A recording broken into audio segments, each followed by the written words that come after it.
नमस्कार, मी सुजित साहेबराव पाटील. प्रॉपर मी रावेरचा आहे. माझ्या पुतण्याला प्री मॅच्युअर जन्म झाला असल्यामुळे त्याला पल्स क्रिटिकेअर जळगाव या हॉस्पिटलमध्ये आम्ही भरती केलं.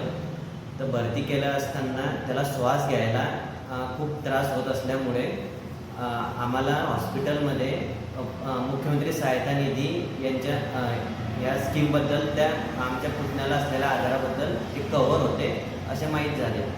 तसंच आमची परिस्थिती नाजूक असल्यामुळे आम्हाला जे मुख्यमंत्री सहायता निधीकडनं 50,000 रुपये ह्या उपचारासाठी जी मदत झाली त्याच्याकरता आम्ही मुख्यमंत्री साहेबांचे खूप खूप आभार मानतो. तसेच मुख्यमंत्री सहायता निधी या कक्षाचे चौधरी सर आणि पाटील सर यांचे पण खूप आभार मानतो. तसेच पल्स क्रिटिकल या हॉस्पिटलचे खिलवाडे सर आणि बाकी त्यांना त्यांचे सहाय्यक सर्व डॉक्टरांचे आम्ही खूप खूप आभार मानतो.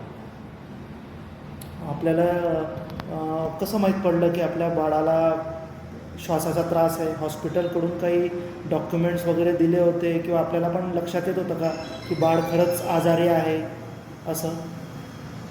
ते प्री मॅच्युअर असल्यामुळे आम्हाला जी सावद्याला डिलिव्हरी झाली त्यांनी आम्हाला इथे पाठवलं जळगावला.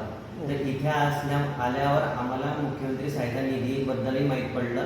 तसेच काय लागणारे कागदपत्र आहे तेही आम्हाला माहीत पडले. ते कागदपत्र आम्ही दिले आणि त्या मुख्यमंत्री सहायता निधी कक्षाकडे ते एकदम फास्ट प्रोसेस झाली. त्याच्यामुळे आम्ही त्यांचे खूप खूप आभार मानतो. बरं, आपलं बाळ केव्हा इथं पल्स क्रिटिकेअर हॉस्पिटलला केव्हा आणलं होतं आपण? आम्ही 18 जून 2025ला त्याला इथे ॲडमिट केलं होतं. अच्छा, आणि आपण अर्ज केव्हा केला होता मुख्यमंत्री सहायतासाठी?